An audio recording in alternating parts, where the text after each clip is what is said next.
हाँ जी।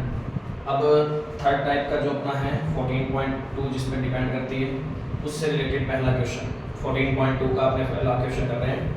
तो पहले क्वेश्चन में करना क्या है अपने को देखते ही पता लग जाना चाहिए। सबसे पहले तो क्या यह वर्ग अंतराल सतत हैं। सबसे पहले वर्ग वाला कभी भी कोई भी क्वेश्चन है, चाहे माध्य का, चाहे बहुलक का, चाहे माध्यक का, सभी में सबसे पहले यही चीज चेक करनी है कि ये वर्ग अंतराल क्या है, सतत है या नहीं। तो जिस पे खत्म उस पे शुरू, जिस पे खत्म अगला शुरू, खत्म अगला शुरू।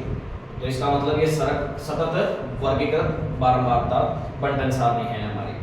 अब देखो रोगियों की संख्या मतलब 5 से 15 वर्ष की उम्र वाले जो भी हैं ऐसे कितने रोगी हैं 6। 15 से 25 उम्र वाले कितने हैं 11। पर अपने वही बात वर्ग में लास्ट वाला कभी भी काउंट नहीं होता। तो 5 से लेके कहां तक की बंदे गिने जाएंगे इसमें 14 तक, और 15 से 24 तक के, और 25 से 34 तक के। ये चीजें ध्यान देनी है हमेशा।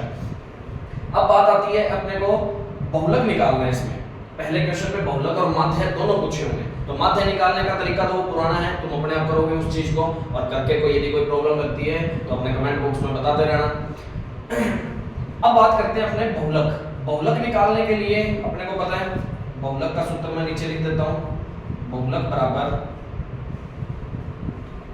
L plus F1 minus F0 2F1 minus F0 minus F2 into में H। तो किस किस का मान चाहिए हमें बहुलक निकालने के लिए? L का, F1 का, F0 का, F2 का, H का। तो इन सभी को मान निकालने के लिए सबसे पहले किसका मान चाहिए होता है?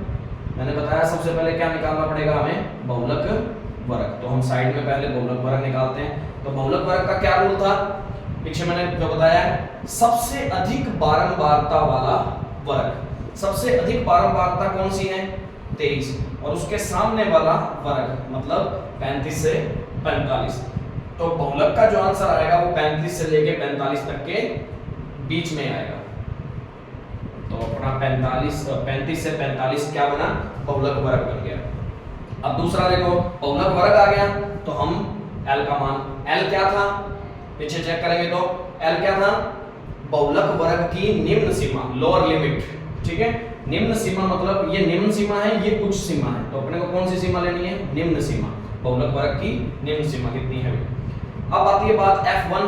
तो F1 मैंने बताया था क्या था, F1 होता है बहुलक वर्ग की बारंबारता। बहुलक वर्ग की बारंबारता, F से नाम पता लग रहा है, F मतलब फ्रीक्वेंसी से आएंगे आंसर, बारंबारताओं से आएंगे। 1 से पहले क्या आता है 0, तो F0 ठीक ऊपर वाली। F2 1 के बाद 2 आता है तो जस्ट नीचे वाली कौन सी होगी, F2 की वैल्यू होगी हमारी। और देखो अपने लिख देते हैं यहाँ F1, F2 है 14 और F0 है 21। अब बात आती है H। H क्या था, मैंने कहा था बहुलक वर्ग का अंतर। अंतर कितने का है 10 का, 35 से 45 के बीच में कितने का अंतर 10 का। अब ये सारी वैल्यू इसके अंदर रख के और अपने को सॉल्व करना होता है और कुछ नहीं। बहुलक इतना इजी है और मोस्टली चांस रहते हैं कि बहुलक का क्वेश्चन पेपर में आता ही आता है और 3 नंबर में आता है। 101% तो नहीं कह सकता, पर जितना एक्सपीरियंस से बोल रहा हूँ कि बहुलक का क्वेश्चन अपने अर्धवार्षिक में भी आएगा और वार्षिक में भी आने के पूरे चांस रहते हैं। ठीक है, तो बहुलक को तो ढंग से कर लेना है। तो F1 की वैल्यू कितनी 23 माइनस F0 की वैल्यू कितनी 21, और 2 गुना F1 की वैल्यू कितनी है 23 माइनस, और F0 की वैल्यू कितनी है 21 माइनस F2 की वैल्यू 14 और इनटू में 10। H का मान है 10। 35 प्लस कितना हो गया 23 में से 21 गए 2। अब ये ध्यान देना कि यदि बटे वाली संख्या है और गुणा में इस तरीके से कोई संख्या लिखी हुई है तो ये संख्या हमेशा ऊपर वाले के साथ ही गुणा होती है। ये ध्यान रखना भी, ये ऊपर वाले के साथ ही गुणा मानी जाती है। आप चाहे ब्रैकेट ना भी लगाओ तो भी कोई बात नहीं, ब्रैकेट इसी की वजह से 10 की वजह से ही लगाया गया था। तो वही अंदर वाली चीज को अपने सोल्व कर रहे हैं तो वो 10 का ऊपर से ही गुणा होगा, भी ध्यान रखना, नीचे वालों के साथ कभी नहीं होगा। अब यहाँ पहले गुणा हल होता है तो 2 को 43 से गुणा किया तो 46, और ये माइनस और माइनस की कितने हो जाएंगे, माइनस के 35 हो जाएंगे। माइनस माइनस तो मैंने कहा था बड़ी संख्या के आगे वाला जो निशान आता है वो होता है, और माइनस माइनस होता क्या है प्लस, तो निशान किसका माइनस का, बड़ी संख्या का। तो 35 प्लस 2 गुना ये कितना हो जाएगा 20 बटे में 46 में से 15 गए 11, तो यहाँ कितना आ जाएगा 35 प्लस 20 में 11 का यदि अपने भाग देते हैं तो 11 एकम 11 बच गए कितने 9 बचे। अब आगे भाग नहीं जा सकता तो 0 पॉइंट लगाया तो बन गया 90, तो 11 8 88। अब रह कितने के 90 में से 88 में 2, अब 2 के आगे फिर 0 उतार सकते हैं क्योंकि पॉइंट तो लगा ही हुआ है, तो 2 20 बन गया, तो ये फिर 1 आएगा फिर 8 आएगा, फिर इसी तरीके से चलता जाएगा। तो पॉइंट के बाद ज्यादा से ज्यादा कितने अंक तक लेना चाहिए 2 अंक तक तो कम से कम लेना चाहिए, ज्यादा लो तो कोई प्रॉब्लम नहीं है, पर कम से कम 2 अंक तो जरूर दिखाओ यदि भाग पूरा नहीं जा रहा है तब। तो 35 में 1 अब जोड़ना कईयों की गलती रह जाती है, तो मैंने कहा है पॉइंट के नीचे पॉइंट लगाना है, तो क्या इसमें कोई पॉइंट है हमारे 35 में, तो नहीं है, तो उसको पॉइंट लगा के उतनी आगे 0 लगा सकते हैं जितने अपने पॉइंट के बाद अंक है दूसरे वाले में। पॉइंट के नीचे पॉइंट लगाया, तो पॉइंट से इधर वाले इधर रहेंगे, पॉइंट से उधर वाले उधर रहेंगे, तो ये इन सभी को जोड़ते हैं तो कितना बनता है 36.81। अब ध्यान देना भाई 36.81 क्या 35 से 45 के बीच में रहता है, तो इसका मतलब हमारा बहुलक जो आंसर आया वो सही आया। तो हमारा बहुलक का मान कितना हो गया जी, इसको z से भी लिख सकते हैं, तो बहुलक बराबर कितना 36.81।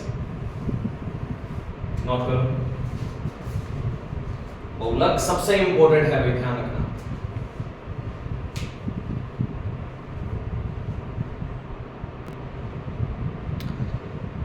हाँ जी, अब वैसे तो अपने पहले क्वेश्चन के बेस पे ही सारे क्वेश्चन हैं, तो अपने फिर भी एक क्वेश्चन और कर लेते हैं जो अपना थर्ड क्वेश्चन है बुक का 14.2 का। उसके अंदर बहुलक मासिक व्यय पूछा हुआ है और माध्य मासिक व्यय, तो माध्य निकालने के तरीके कल वाले ही हैं, वो आपने अपने आप करके देखोगे। फिर भी यदि कोई प्रॉब्लम लगती है तो अपने कमेंट बॉक्स में मुझे बता देना और कल अपने उस पर बात कर लेंगे। पर मेन बात है 14.2 के अंदर सीखने वाली बहुलक। तो बहुलक मैं फिर कह रहा हूँ पेपर की दृष्टि से इंपॉर्टेंट है, अर्धवार्षिक की दृष्टि से भी और वार्षिक की दृष्टि से भी, हाफ ईयरली और एनुअली दोनों के अंदर इंपॉर्टेंट रहता है और बहुत चांस बनते हैं इसके आने के। तो अपने एक क्वेश्चन और कर लेते हैं ताकि आपके बाकी क्वेश्चन अपने आप को तुम करके देख सको सभी के सभी इसमें। तो सबसे पहली बात वही अपने को निकालना बहुलक। तो बहुलक निकालने के लिए बहुलक का फॉर्मूला हम जानते हैं क्या होता है। बहुलक को z से लिखते हैं l plus f1 minus f0 बटे में 2f1 माइनस f0 माइनस में f2 इनटू में h। ठीक है जी, ये बहुलक का फॉर्मूला है। और वैल्यू किस किस की चाहिए, इन सभी की वैल्यू निकालने के लिए सबसे पहले क्या निकालना पड़ेगा हमें, बहुलक वर्ग, ताकि हमारा आंसर कहां से निकलेगा वो पता लगे हमें। तो बहुलक वर्ग कैसे निकालते थे पीछे अपने चेक कर सकते हैं, कैसे बताया था, सबसे अधिक बारंबारता वाला उसके सामने वाला वर्ग। सबसे अधिक बारंबारता किसकी है 40, किसकी है 1500 से 2000 वाले वर्ग की है। तो इसका मतलब बहुलक वर्ग कितना हो जाएगा 1500 से 2000, और अपना बहुलक आएगा कितना 1500 से लेके 2000 के बीच की कोई राशि आएगी। अब बात करते हैं अपने बहुलक वर्ग निकल गया, अब अपने l की वैल्यू चाहते हैं। तो l की वैल्यू कितनी, लोअर लिमिट बहुलक वर्ग की निम्न सीमा, तो निम्न सीमा कितनी है हमारी 1500, ये है उच्चतम सीमा, ये है निम्न सीमा। अब दूसरी f1 मैंने बताया था बहुलक वर्ग की बारंबारता, तो बारंबारता कौन सी है 40, और 1 से पहले क्या आता है 0, तो बहुलक वर्ग की ठीक ऊपर वाली बारंबारता कौन सी है f0। f2 1 के बाद आता है 2, तो बहुलक वर्ग के ठीक नीचे वाले बारंबारता f2 हो जाएगी। तो ये 40 आ गई जी, f2 कितना आ गया 24 सॉरी 33, f0 कितना आ गया 24। अब बात आती है h की, तो h कितना है हमारा, कितने कितने का अंतर है जी 500 का, 1500 से 2000 के बीच में 500 का अंतर है, तो h का मान आपकी बात 500 है। तो अपने इसका थोड़ा सा नीचे ना करते हुए मैं इसका आगे वाला हिस्सा यहाँ कर रहा हूँ, ध्यान रखना थोड़ा सा। तो l का मान कितना, l का मान है हमारा 1500, l की जगह 1500 plus f1 minus f0, f1 कितना है 40 माइनस में f0 कितना है 24, ठीक है। और नीचे क्या है 2f1, 2 इंटू f1 और माइनस f0 माइनस f2 33 और गुना में 500, h का मान है 500। 1500 प्लस ये कितना हो गया, 40 में से 24 के 16 और वो 500 मैंने कहा ऊपर वाले के साथ ही गुना होगा हमेशा। पूरे के बेटे में कितना 20 चौक 40 गुना 80, 80 में से कितने गए, ये माइनस माइनस करते हैं तो प्लस कितना आ जाएगा 57, 57 आ जाता है जी। तो 1500 प्लस में ये कितना हो गया 16 5 80, 80 मतलब 2 जीरो साथ में वैसे के वैसे हैं, ठीक है। 16 5 80, 80 तो वो और 2 जीरो वो वैसे के वैसे। और इसके नीचे कितना है 80 में से 57 गए 23, तो अपने 8000 में 23 का भाग देके जितना भी हमारा आंसर आएगा उसको 1500 में जोड़ देंगे। तो अपने करते हैं 23 एकम 23, 23 दूना 46, 23 दिए 69, 23 चौक 92, 92 ज्यादा हो जाएगा तो 23 दिए 69, 3 पे गया बचा कितना 11, क्योंकि 80 था 69 आ गया, बचा कितना 11।